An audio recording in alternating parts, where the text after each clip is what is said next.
Abi Hurairah radhiyallahu anhu anin Nabi sallallahu alaihi wasallam, man naffasa an mu'minin kurbatan min kurabid dunya naffasallahu anhu kurbatan min kurabi yaumil qiyamah.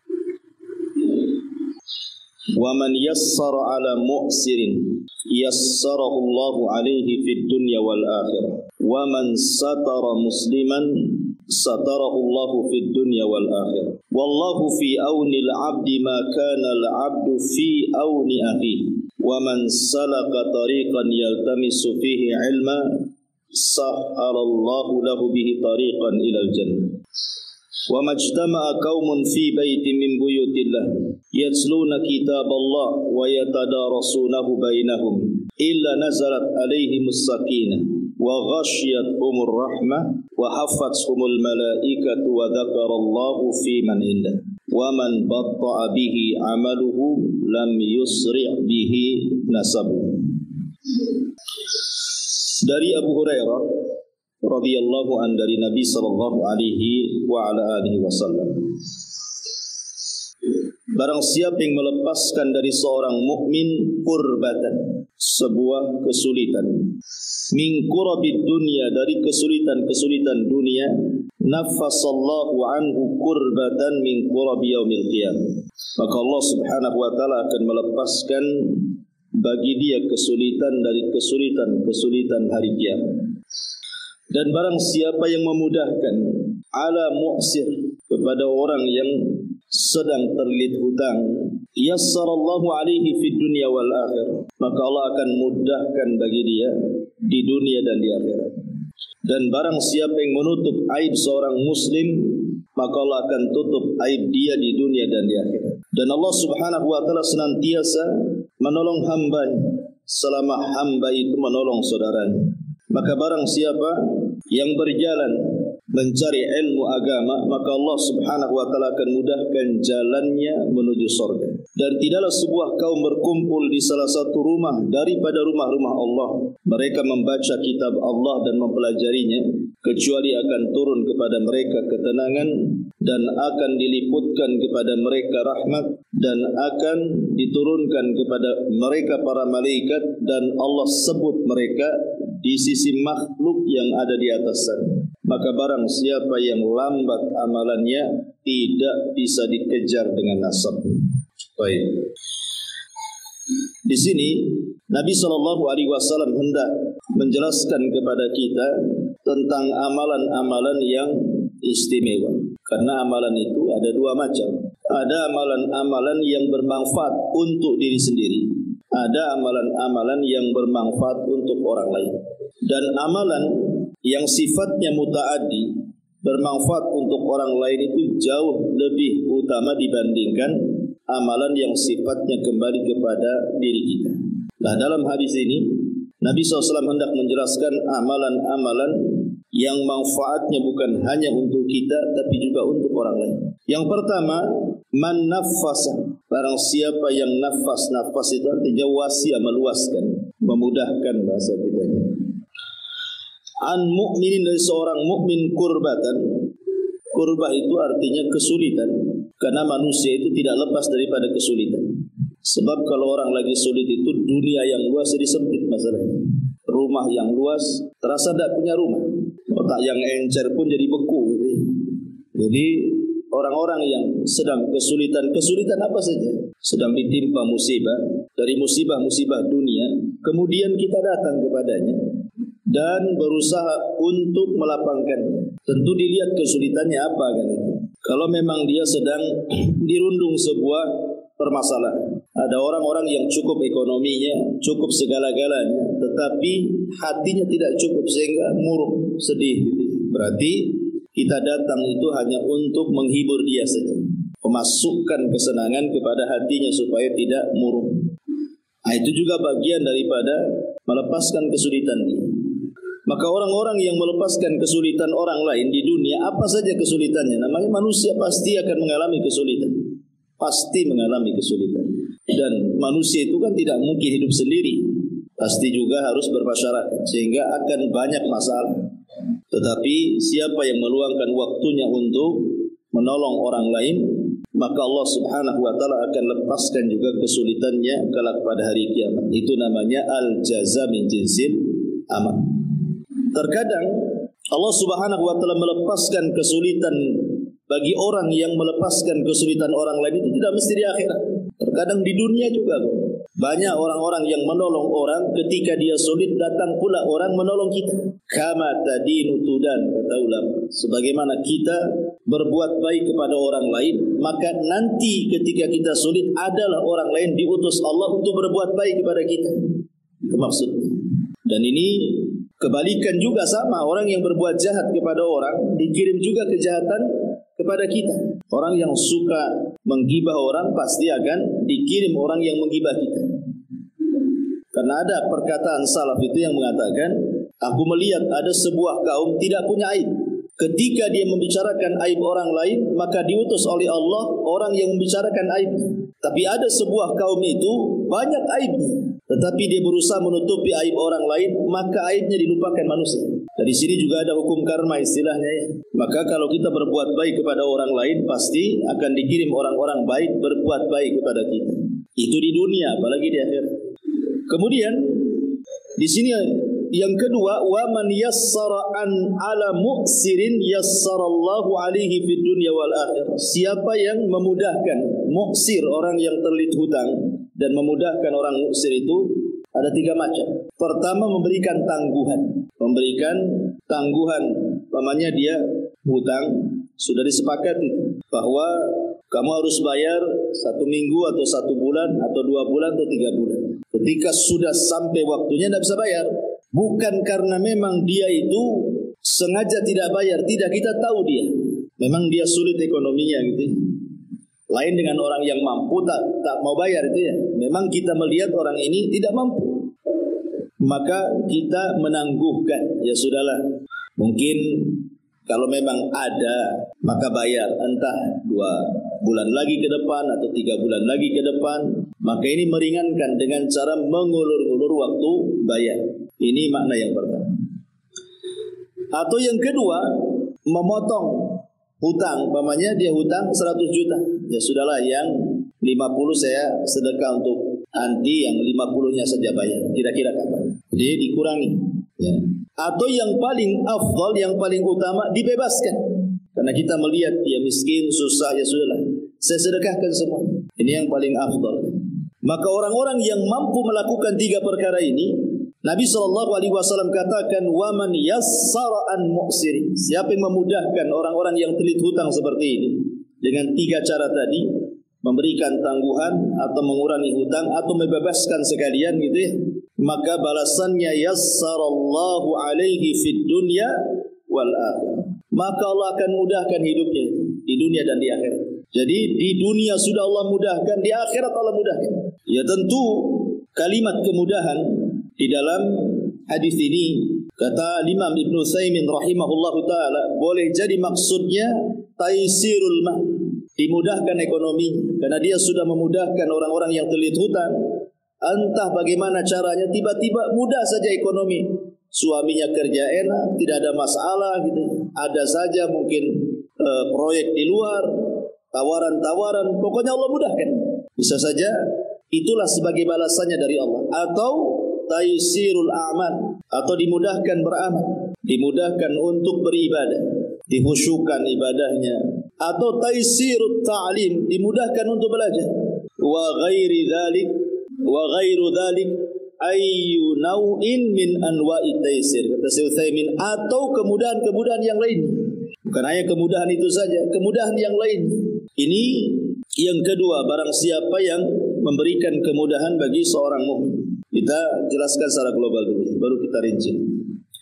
Kemudian yang ketiga, wa man satara musliman satarahu Allahu fid dunya wal akhirah. Siapa yang menutup aibnya seorang muslim di dunia, maka Allah Subhanahu wa taala akan tutup aibnya di dunia dan akhirat. Menutup aib itu ada 3 jenis. Pertama, ada orang ini secara zahir ya, maksudnya nampaknya orang baik. Jadi ibu nampak orang yang Ya ibu tahu dia punya aib. Siapa sih manusia yang tidak punya aib? Pasti punya aib. Tapi ada orang itu secara zahir memang orangnya baik, taat gitu ya. Ibadahnya, penampilannya nampak. Maka kalau orang seperti ini, ibu wajib tutup aib. Ibu wajib tutup aib. Kalau nampak dia orang baik, dari segi penampilannya, dari segi ibadahnya, zahirnya, ya, maka tidak boleh dibuka aib. Bahaya. Membuka aib orang baik itu bahaya. Yang kedua, ada orang jahat, sejahat-jahatnya orang, menyakiti orang, membahayakan orang dengan kejahatannya. Mungkin dia preman atau apa gitu ya. Maka kata para ulama, boleh kita bongkar aibnya hanya untuk mencegah kejahatannya saja. Hanya untuk tarbiyah supaya dia sadar. Ini yang kedua. Yang ketiga, zahirnya tidak tampak. Saya tidak tahu dia orang baik, orang enggak baik, saya tidak tahu. Karena dikatakan orang baik tak nampak zahirnya, dinampakkan orang jahat pun saya belum pernah melihat kejahatannya. Ragu-ragu antara orang baik, orang jahat. Maka hukum yang ketiga tetap asal adalah hukum menutup aib. Hukum asal menutup aib. Ini tiga orang yang harus dipahami tentang masalah satru al-aurah di sini. Man satara musliman, barang siapa yang menutup aibnya seorang muslim, artinya menyembunyikan, menutup, tidak menyebarkan, cukup kita yang tahu saja, maka Allah Subhanahu wa taala akan tutup aib kita di dunia dan di akhirat. Ini yang ketiga. Kemudian Allah Subhanahu wa taala, Rasul SAW menyebutkan yang keempat, wallahu fi aunil abdi ma kana al abdu fi auni akhihi. Dan Allah akan senantiasa menolong hambanya selama hambanya mau menolong saudaranya. Mau menolong saudaranya. Menolong apa saja, ya. Apa yang bisa kita tolong, nah, kita tolong saudara kita. Umpamanya ada tetangga butuh kita, dia sedang sakit, kita punya kendaraan, daripada dia sewa, udahlah kita antar saja. Dan macam-macamnya. Kemudian kata Nabi SAW, wa man salaka tariqan yaltamisu fihi ilma sahhalallahu lahu bihi tariqan ilal jannah. Maka barang siapa yang berjalan dalam rangka mencari ilmu agama, maka Allah mudahkan baginya jalan menuju surga. Dan inilah jalan yang paling mudah. Jalan yang paling mudah, jalan pintas menuju surga itu adalah dengan ilmu. Jangankan urusan agama, Bu, ya urusan dunia saja mencari alamat kalau tidak ada pengetahuannya kan susah, tuh lama tuh nyari. Tapi kalau tahu alamatnya, tahu jalan tikusnya, sebentar saja sampai. Urusan agama juga sama. Kalau kita tahu jalannya nih, dengan banyak beramal, amal-amal tertentu memudahkan orang masuk surga, maka orang berilmu itu akan lebih mudah masuk ke dalam surga dibandingkan orang jahil. Karena orang jahil kan tidak tahu jalannya, macam mana caranya. Kemudian kata Nabi, wa majtama'a qaumun fi baiti min buyutillah yatsluna kitaballahi wa yatadarasunahu bainahum. Maka siapa yang berkumpul seperti ibu ini berkumpul di masjid, di rumah-rumah Allah, dibacakan ayat, dibacakan hadis, dipelajari ayat dan hadis tersebut, illa nazalat alaihimus sakinah, keutamaannya adalah akan diturunkan ketenangan kepada orang-orang yang berada di rumah Allah itu. Yang kedua, wa ghasiyatuhumur rahmah, akan diliputi rahmat orang-orang yang bermajlis di situ. Wa haffathumul malaika, malaikat turun dan mengelilingi serta mendoakan ampun untuk dosa-dosa kita kepada Allah. Wa dzakarallahu fi man inda, yang keempat ini yang lebih luar biasa lagi, Allah sebut nama-nama kita yang hadir di majelis tersebut di depan makhluknya yang ada di sana. Maksudnya Allah menyebutkan nama-nama satu persatu di hadapan para malaikat di langit. Dan ini keutamaan para talabatul ilmi. Kemudian Rasul mengakhiri hadisnya, wa man batta'a bihi amaluhu lam yusri bihi nasabuhu. Barang siapa yang lambat amalannya, tidak bisa dikejar nasab. Artinya walaupun anda keturunan Habib sekalipun, keturunan Nabi sekalipun, kalau tidak punya amal saleh, percuma itu keturunan itu.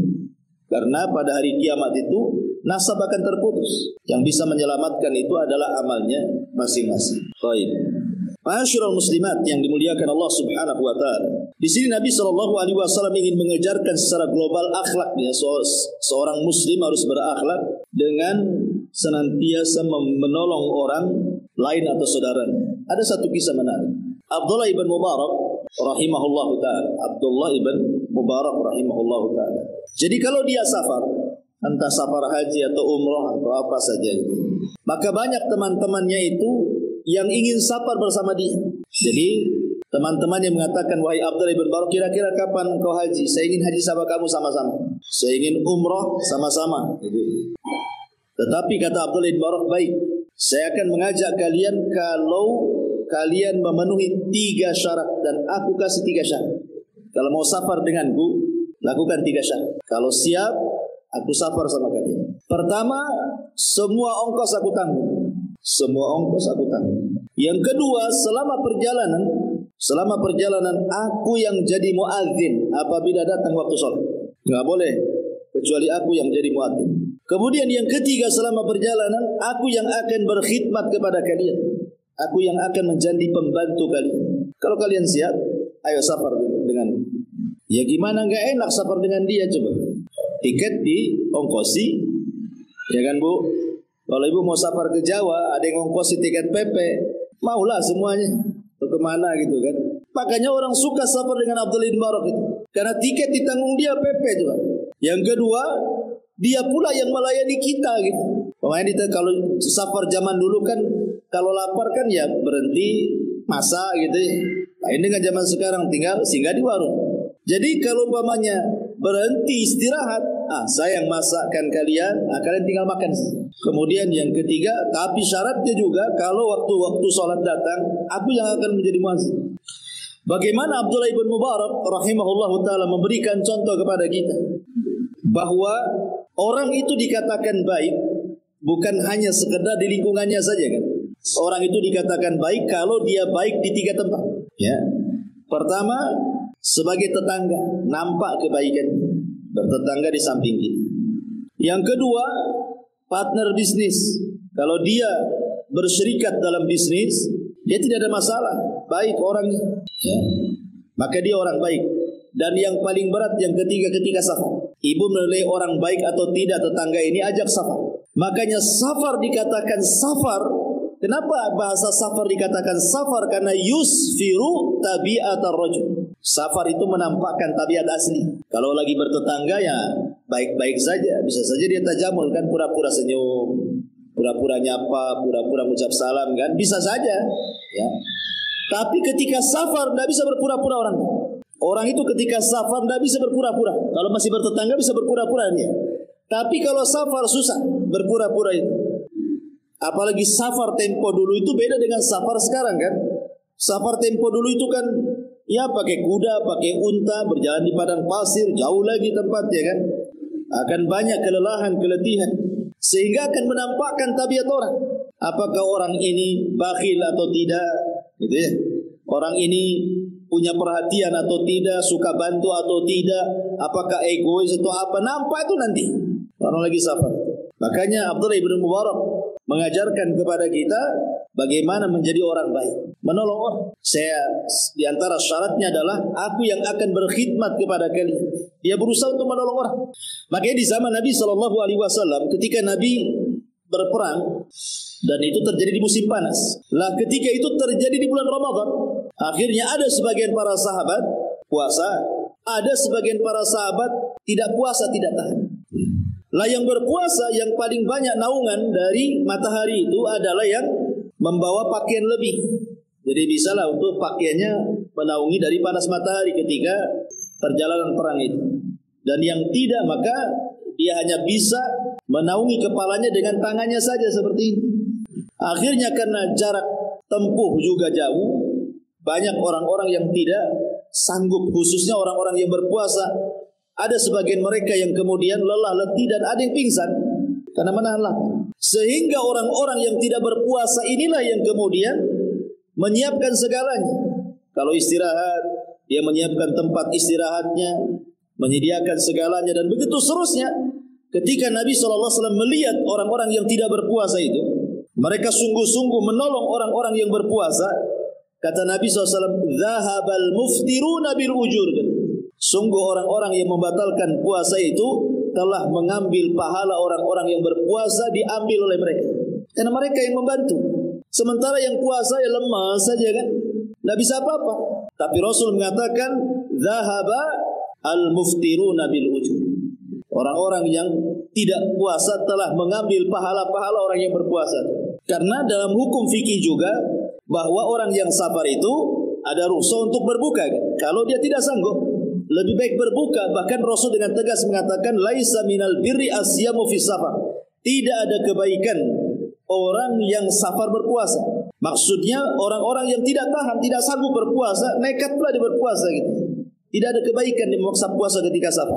Kecuali kalau safarnya tidak jauh, apalagi zaman sekarang dimudahkan dengan pesawat gitu ya. Ya sama saja sebenarnya sih. Saya berjalan naik motor ke sini ke Tiban sama juga naik pesawat ke Jakarta kan, naik pesawat saja. Malah hausan naik motor dari sini ke Tiban atau ke Batam Center daripada naik pesawat gitu ya. Ya kalau yang demikian, yang seperti ini lebih puasa kan supaya abro lidima, supaya jangan punya utang. Sebab berat kalau orang punya utang itu bayarnya. Bayar puasa saja susah, apalagi bayar uang, makin berat lah kan itu. Ya.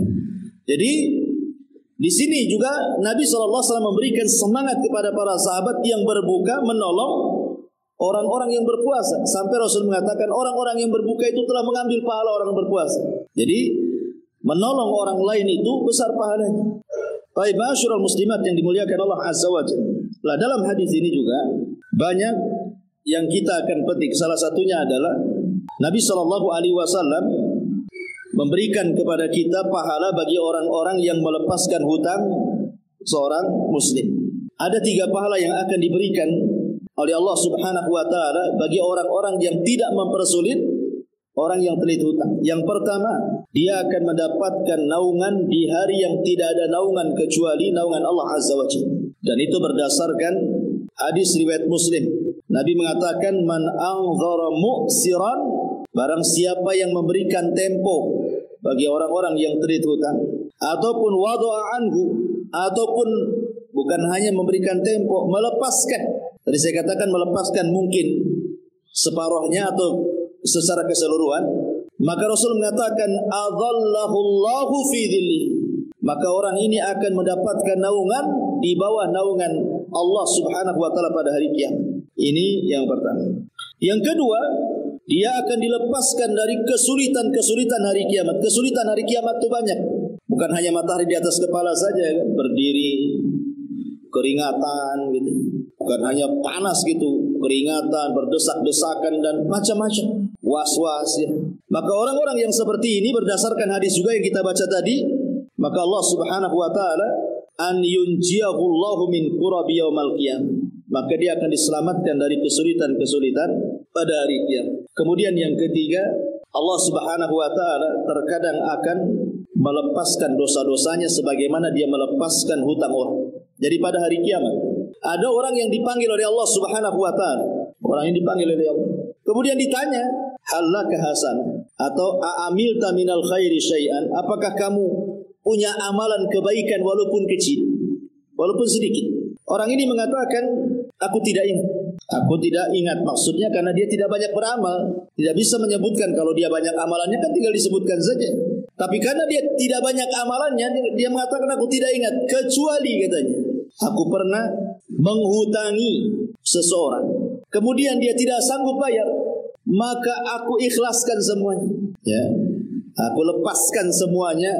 Hanya itu yang aku ingat ya Allah. Maka Allah Subhanahu wa taala mengatakan, sebagaimana engkau telah melepaskan orang-orang yang terlilit hutang dari dirimu, maka Allah lebih berhak melepaskan dirimu dari api neraka. Masuk ke dalam surga.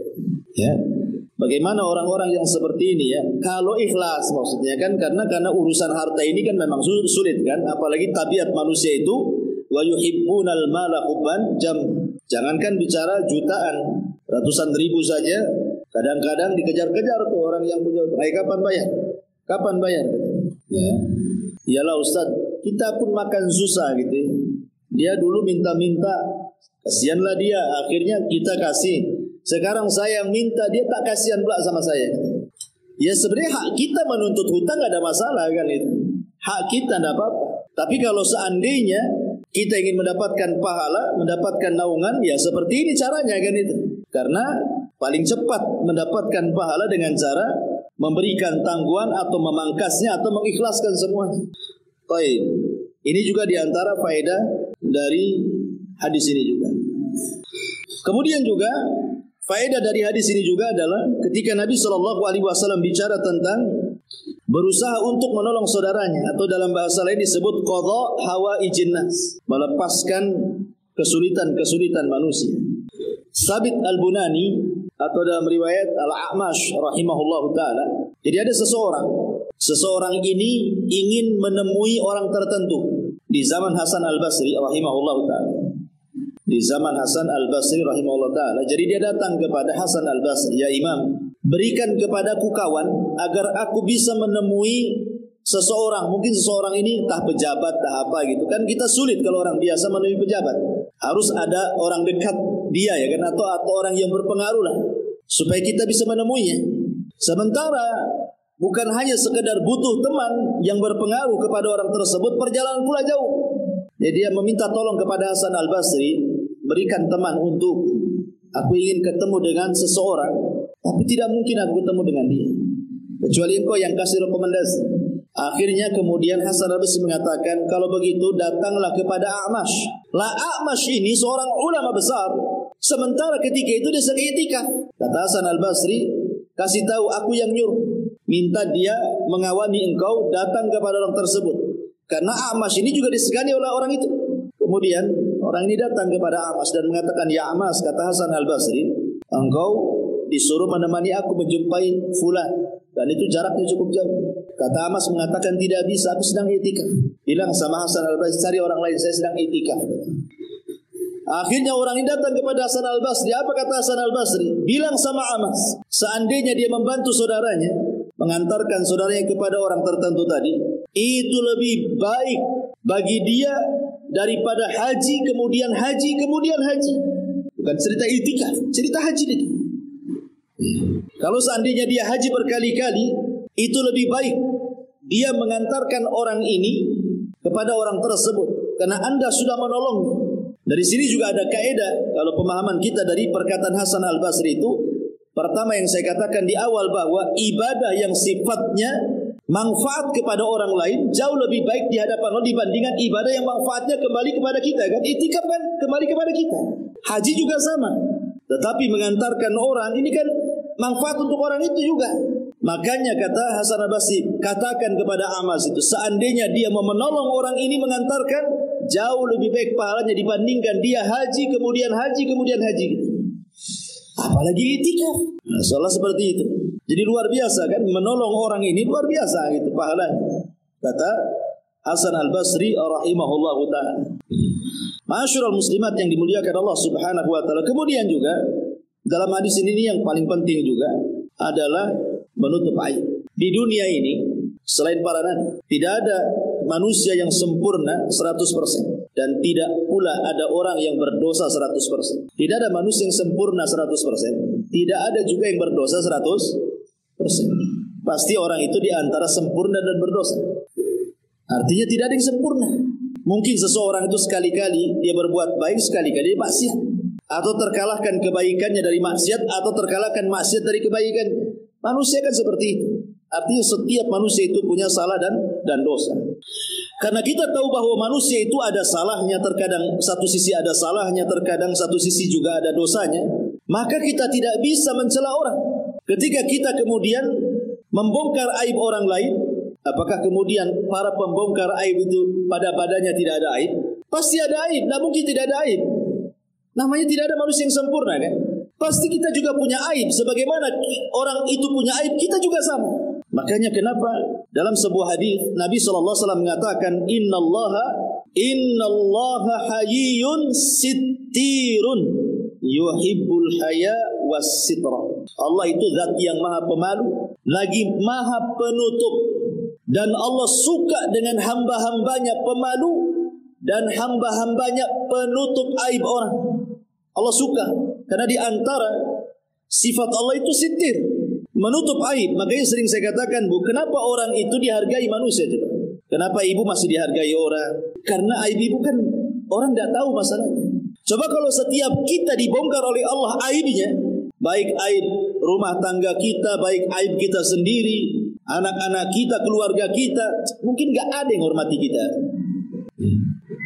Allah yang menjadikan kita terhormat. Makanya ada orang-orang itu yang berbuat dosa di malam hari, Allah tutup aibnya di siang hari. Ada orang-orang berbuat dosa di siang hari, Allah pula tutup aibnya di malam hari. Sebab itulah semua manusia dihormati satu dengan yang lainnya. Kenapa? Karena belum terbongkar saja aibnya. Coba kalau terbongkar aibnya, mungkin orang meletakkan pasir di atas kepala kita. Seperti perkataan Imam Ahmad ibn Hanbal rahimahullah ta'ala ketika dia belanja ke pasar. Imam Ahmad ini ke pasar belanja. Nengok murid-muridnya banyak di pasar. Imam Ahmad nenteng-nenteng barang kan itu. Kata murid-muridnya, ya Imam, antal imam. Kau ini imam, tidak perlu kau bawa-bawa barang ini. Biar kami murid-muridnya yang membawa barang-barang ini, kau jalan saja. Kata Imam Ahmad, tidak. Ya. Ini belanja saya yang bawa. Kalian menghormati saya itu, kata Imam Ahmad, karena kalian tidak tahu aibku saja. Kalau Allah bongkar aibku di hadapan kalian, tentu kalian akan meletakkan pasir di atas kepalaku. Jadi kita bersyukur Allah masih menutup aib kita itu. Karena dengan cara itulah kita masih dihargai orang.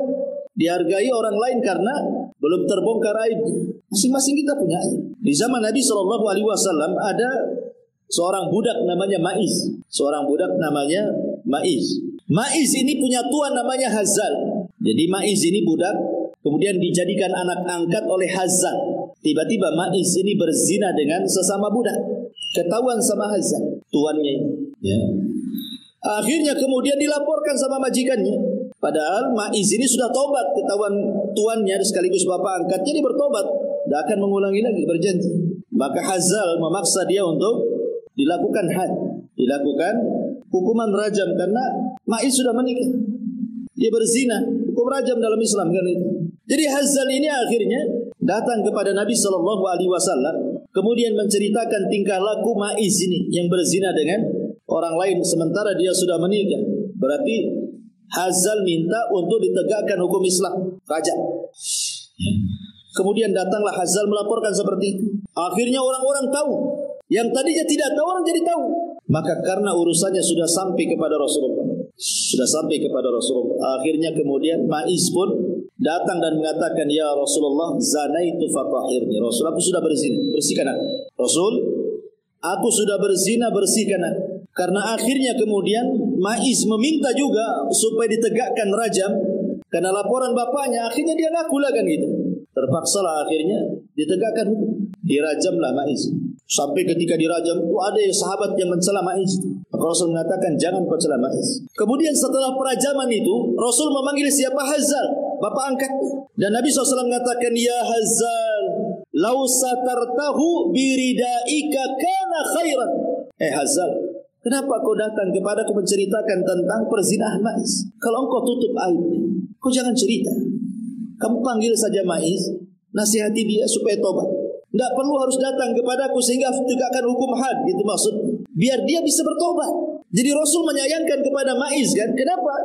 Kalimat itu menunjukkan apa? Rasul meminta kalau orang lain melakukan perbuatan dosa, kalau bisa kita tutup aibnya. Ya. Makanya Rasul mengatakan, ya Hazal, lau satartahu biridaika kana khairan. Hazal, kalau kau tutup dengan kainmu itu, maksudnya jangan kau ceritakan. Cukup engkau dengan Ma'iz yang tahu, kau nasihati dia supaya tobat, selesai. Enggak harus jadi rajam, itu maksudnya. Itu lebih baik kata Rasulullah. Lebih baik kan? Ya, lihat. Dari sini menunjukkan bahwa sekalipun ibu melihat dengan mata kepala ibu ini, mamanya tetangga melakukan maksiat, tahulah dengan matanya. Itu saja kita harus menutupi aib. Seandainya kita melihat, apalagi tidak melihat. Kemudian dengar si fulan melakukan begini begitu, tiba-tiba ibu bercerita, ibu namanya tajasus namanya. Tidak boleh, haram. Melihat saja kita harus tutup aibnya, apalagi mencari-cari aib orang. Ya, ngintip-ngintip di jendela, ngapain orang itu? Jangan-jangan itu ngapain ngintip-ngintip kesalahan orang? Ya, itu tajasus, itu naik lagi dosanya. Ya. Jadi dari sini juga Nabi mengajarkan kepada kita untuk berusaha menutup aib orang lain. Makanya Abu Bakar Siddiq radhiyallahu anhu, dia mengomentari tentang kisah ini, laulam ajid lis-sariki waz-zani wasyaribil khamri illa thawbi la ahbabtu an asturahu alaihi. Kata Abu Bakar Siddiq radhiyallahu anhu, kalaulah aku tidak mendapatkan bagi pencuri, bagi pezina, bagi peminum khamar kecuali pakaianku ini yang bisa menutup aibnya, akan kulakukan. Sampai seperti itu Abu Bakar Siddiq radhiyallahu anhu. Makanya Isa bin Maryam ketika ada orang melihat mencuri, jelas-jelas loh di mata dia ada orang pencuri. Nampaklah dia mengambil barang, dikejar sama Isa. Kemudian kata Isa, tadi kamu mencuri. Maka orang pencuri mengatakan, wallahi aku tidak mencuri. Kata Isa bin Maryam, oh sadaqta wa kadzaba aini. Kau benar, mataku yang salah. Supaya menutup aibnya gitu ya. Jadi coba kalau ibu kata, oh iya ya, saya nggak melihat, mungkin saya yang kelilip mata, supaya kita tidak bercerita lah sama orang. Ini juga salah satu pentingnya seseorang itu menutup aib saudara. Itu diantara faedah daripada hadis ini. Kemudian juga faedah tentang pentingnya ilmu. Di ujung hadis Rasul mengatakan, tidaklah seseorang itu berjalan menuju tempat belajar, mempelajari agama, kecuali Allah mudahkan jalan menuju masuk surga. Alhamdulillah, Bu, Allah mudahkan ilmu kepada kita kan. Ibu tidak harus jalan seperti para ulama dulu. Berjalan itu bisa berbulan-bulan, bertahun-tahun hanya untuk belajar. Bahkan dikisahkan itu ada seorang suami meninggalkan istrinya sedang hamil, hanya ingin belajar. Kemudian belajar lama tidak pulang-pulang, sampai anaknya lahir, sampai anaknya remaja, sampai anaknya dewasa. Berapa puluh tahun dia belajar. Kemudian setelah mendapatkan ilmu yang cukup, dia ingin berdakwah ke kampungnya, pulang dia. Ketika hendak menemui istrinya, ya anaknya kan tidak kenal siapa dia, padahal itu bapaknya. Dia ambilnya pedang, mau dibunuh untuk bapaknya. Dikiranya dia hendak melakukan sesuatu kepada ibunya, karena anak sudah besar. Zaman dulu kan sulit, kalau zaman sekarang ya bisalah video call kan, nampaklah wajah bapaknya kan. Zaman dulu mana tahu, apalagi jangan lagi cerita call-callan kan, ngirim surat saja tidak jelas kemana alamatnya, kadang sampai kadang tidak. Ketika datang anaknya sudah dewasa, anaknya marah gitu. Kamu apa masuk? Kata ini saya ini rumah saya. Hampir berkelahi itu. Ketika kemudian istrinya keluar dan mengatakan, nah itu ayah. Itu zaman dulu loh, belajar sampai seperti itu. Kalau sekarang Bu ya, kalau suami pergi sampai berpuluh-puluh tahun udah kawin lagi itu di sana kan. Ya kan? Atau ibu yang kawin di sini kan. Tahu-tahu suaminya datang udah cerai, udah suami baru kan ada ceritanya. Ustaz, saya dulu punya suami merantau Kalimantan. Lama 20 tahun dia tak balik-balik. Saya kira dia mati dia. Lewat 10 tahun lebih akhirnya saya gugat cerai ke pengadilan. Karena saya sudah tidak bisa lagi hubungi dia. Mau pakai apa lagi? Mau nyurati kemana alamatnya? Ya sudah dianggap mati. Sudah nikah datang pula suami itu. Ya. Jadi tapi kan ini ijtihadnya orang dulu. Ya tentu kalau zaman sekarang melakukan yang seperti ini kan mustahil juga. Tapi kan menurut kita katakan himmahnya orang dulu. Himmahnya orang dulu itu kalau belajar itu safarnya jauh-jauh. Bahkan bukan hanya ibarat kita lah, umpamanya saya belajar ke Yaman itu duduk, dapatlah istifadah dari masa itu berbagai bidang ilmu. Zaman dulu itu kadang-kadang ilmunya itu bukan sebanyak yang kita bayangkan. Kadang-kadang hanya memastikan sebuah hadis saja itu mereka harus berjalan. Seperti yang dilakukan siapa? Abi Ayyub Al-Ansari. Abi Ayyub Al-Ansari. Abi Ayyub Al-Ansari ini mendengar sebuah hadis. Hadis yang kita baca, man satara musliman satarahu Allahu yaumal qiyamah. Siapa yang menutupi aib seorang muslim di dunia, maka Allah akan tutup aibnya di akhirat. Masalahnya Abi Ayyub Al-Ansari ini dia tidak mendengar langsung dari Nabi, tapi dia mendengar dari orang yang mendengar dari Nabi. Lah orang yang mendengar dari Nabi itu tinggalnya di Mesir, dia di Madinah. Namanya Uqbah ibn Amir. Terpaksa Abi Ayyub ini menyiapkan perbekalannya, untanya dan banyak perbekalannya, berjalan dia dari Madinah ke Mesir. Hanya untuk memastikan betul enggak kau mendengar ini dari Nabi, hanya itu saja. Setelah ke Mesir berjumpa dengan Uqbah ibn Amir, wahai Uqbah, betul kau mendengar hadis man satara musliman satarallahu yaumal qiyamah dari Nabi? Kata Uqbah, iya aku mendengarnya. Dah pulang lagi. Perjalanan dari Madinah ke Mesir ini bukan tidak berongkos kan itu di zaman itu, harus beli untanya, perbekalannya. Kan jauh itu perjalanan, bisa berbulan-bulan sampai di Mesir kan. Habis berapa duit itu? Tetapi demi memastikan itu saja, para sahabat itu menunjukkan apa? Mulianya sebuah ilmu. Dan ini juga sama dengan yang dilakukan Jabir bin Abdullah radhiyallahu an ketika dia mendengar hadis Nabi sallallahu alaihi wasallam, yuhsyarun nas yaumal qiyamah khufatan uratan ghurlan. Nanti pada hari kiamat manusia dikumpulkan telanjang, tidak pakai sandal, kembali tidak dikhitan. Jabir ini tidak mendengar langsung dari Nabi, tapi dari orang yang mendengar langsung dari Nabi. Orangnya ada di Syam, namanya Abdullah ibn Unais radhiyallahu anhu. Ketika dia mendengar Abdullah ibn Unais masih hidup di Syam, dia persiapkan unta terbaiknya, perbekalannya, berjalanlah dia dari Madinah ke Syam, hanya ingin berjumpa dengan Abdullah ibn Unais. Sudah berjumpa dengan Abdullah ibn Unais, hanya mengatakan, wahai Abdullah ibn Unais, betul kau mendengar dari Nabi bahwa nanti pada hari kiamat manusia akan dikumpulkan telanjang, tidak dikhitan, kemudian tidak beralaskan sandal? Kata Abdullah ibn Unais, iya, katanya. Ya sudah, balik lagi. Hanya itu saja coba orang dulu kan. Tapi lihat, himmahnya menuntut ilmu itu luar biasa. Karena bagi mereka sanad ulu itu lebih baik daripada sanad nazil. Artinya yang dekat dengan Nabi itu lebih baik dibandingkan yang jauh dari Nabi. Ketika dia mendengar hadis itu kan, Jabir itu dari orang ketiga masalahnya di kota Madinah. Sementara Abdullah bin Unais itu orang kedua setelah Nabi kan. Jadi semakin dekat dengan Nabi itu disebut sanad ulu, itu lebih afdal bagi orang-orang dulu dibandingkan jauh dari Nabi. Ibaratnya ibu langsung belajar ke saya lebih baik dibandingkan belajar ke murid saya, gitu maksudnya. Itu namanya sanad ulu. Ya. Tapi ini menunjukkan apa? Himmahnya menuntut ilmu zaman dulu kan seperti itu.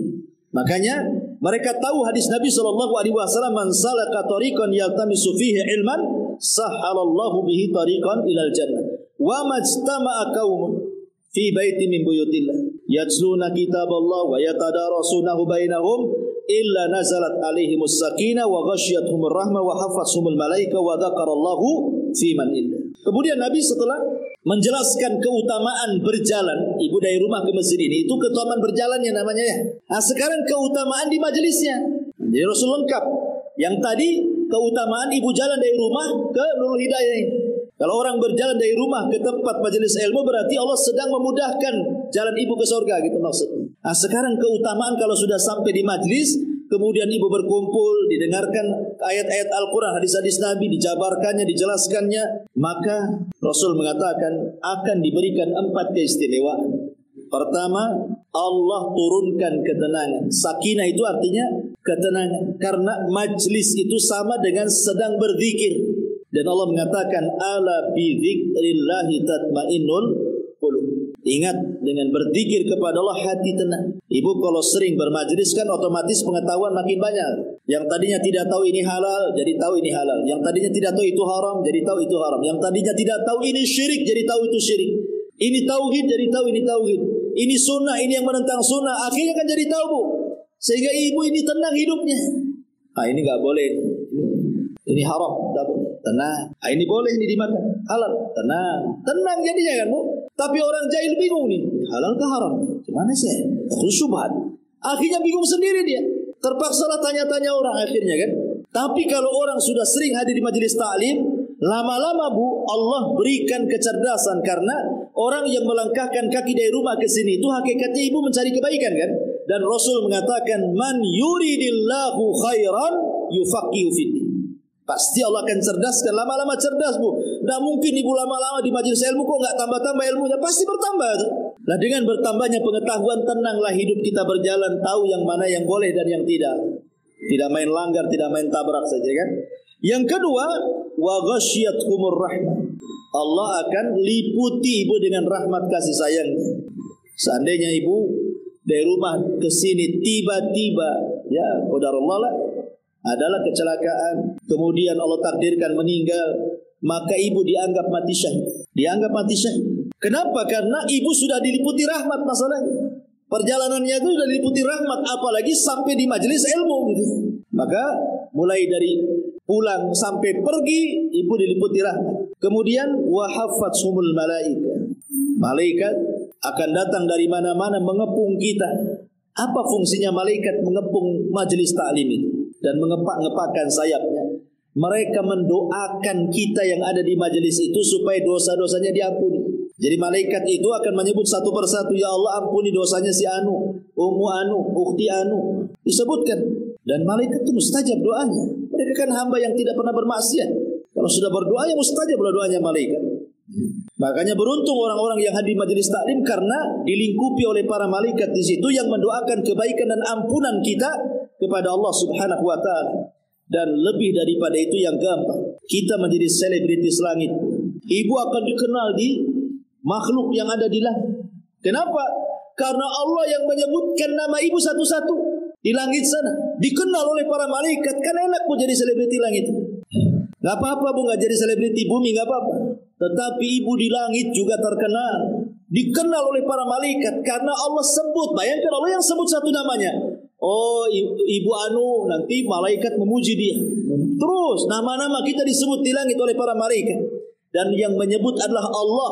Wa dzakarallah. Allah akan menyebut-nyebut kita satu persatu namanya. Fiman indah, di hadapan makhluk yang ada di sampingnya, para malaikat yang ada di atas sana. Wah, luar biasa ini. Orang yang duduk di majelis taklim. Makanya kata Nabi SAW, kalau ibu sudah datang bermajelis taklim, kemudian selesai majelis, baca kafaratul majelis, kemudian ibu pulang, kata Nabi SAW, kumu maghfuran lakum. Berdirilah, pulanglah kalian, Allah sudah ampuni dosa-dosa kalian, dan Allah telah ganti keburukan kalian dengan kebaikan. Kumu maghfuran lakum qad buddilat sayyi'atikumul hasanat, kata Rasul. Jadi seolah-olah ibu datang bawa dosa gitu ya, kemudian pulang tinggal dosa. Nah, begitulah majelis taklim itu. Makanya orang-orang yang malas istighfar sementara maksiat hari-hari, datang aja ke majelis taklim, duduk, itu sudah menggugurkan dosa. Karena Rasul yang mengatakan kumu maghfuran lakum. Kemudian yang terakhir faedah dari hadis ini adalah waman batta'a bihi amaluhu lam yusri bihi nasabuhu. Maka barang siapa yang lambat amalannya, maka tidak mungkin dikejar nasab. Jadi membanggakan nasab itu apa coba sekarang? Saya ini kadang-kadang aneh, ada orang yang merasa nasabnya keturunan Nabi dibangga-banggakan. Imam Syafi'i rahimahullahu ta'ala itu keturunan Nabi, Ahlul Bait. Tapi kan tidak dikenal tentang keturunannya. Yang dikenal justru keimaman madhabnya. Ya kan, Imam Syafi'i kan yang dikenal imam madhabnya. Mungkin ibu tidak tahu kalau silsilah Imam Syafi'i itu Ahlul Bait. Kecuali setelah membaca biografinya, oh rupanya Imam Syafi'i itu sampai ke nasab Nabi Ahlul Bait. Tapi kan tidak dikenal masyarakat. Yang dikenal Imam Syafi'i itu ya imam madhab itu saja kan. Ya, karena Imam Syafi'i mengajarkan kepada kita bahwa nasab itu pada hari kiamat akan terputus. Tetapi yang tidak akan terputus itu amalan kita. Idza mata ibnu Adam in qata amaluhu illa min thalathin sadaqatin jariyah aw ilmin yuntafa'u bihi aw waladin salihin yad'ulah. Tidak disebut nasab di sini. Hanya ilmu yang bermanfaat, sedekah yang mengalir, punya anak yang mendoakan. Karena dia anak soleh mendoakan orang tuanya. Berarti semuanya terputus kecuali 3 perkara kan, termasuk nasab. Makanya Allah mengatakan fala ansaba yauma idzin. Maka tidak ada nasab pada hari itu. Maksudnya tidak terputus nasab, karena yang akan dibanggakan di hadapan Allah itu bukan nasab tetapi amalan. Wajar kalau Rasul mengatakan kepada Fatimah, putrinya sendiri mengatakan, ya Fatimah binta Muhammadin saluni ma syi'ti la ugni anki minallahi syai'an. Fatimah putri Muhammad, minta sekarang di dunia, mumpung hidup di dunia, minta sama abimu. Sebab pada hari kiamat kata Rasul, la ugni anki minallahi syai'an. Aku tidak bisa menolong. Lah kalau Rasul tidak bisa menolong Fatimah, bagaimana menolong kita? Ya kan? Kecuali dengan amalannya. Nanti dengan amalan itulah orang ini dapat syafaat. Makanya Nabi SAW tidak bisa memberikan syafaat kepada pamannya Abu Talib. Hanya syafaat khusus, tapi kan tidak keluar dari neraka kan? Karena Abu Talib tidak mengikuti Nabi. Coba Abu Talib masuk Islam, artinya kan dia punya amalan tuh. Kalau sudah punya amalan masuk Islam, maka Rasul akan berhujah di hadapan Allah bisa menolong Abu Talib kan? Tapi tidak bisa menolong kecuali syafaat khusus. Itu pun tidak bisa mengeluarkan dari api neraka. Tetap saja dia di neraka, cuman diringankan saja azabnya ya. Maka di sini juga faedah bahwa waman batta'a bihi amaluhu lam yusri bihi nasabu. Siapapun yang lambat amalannya tidak bisa dikejar dengan nasabnya.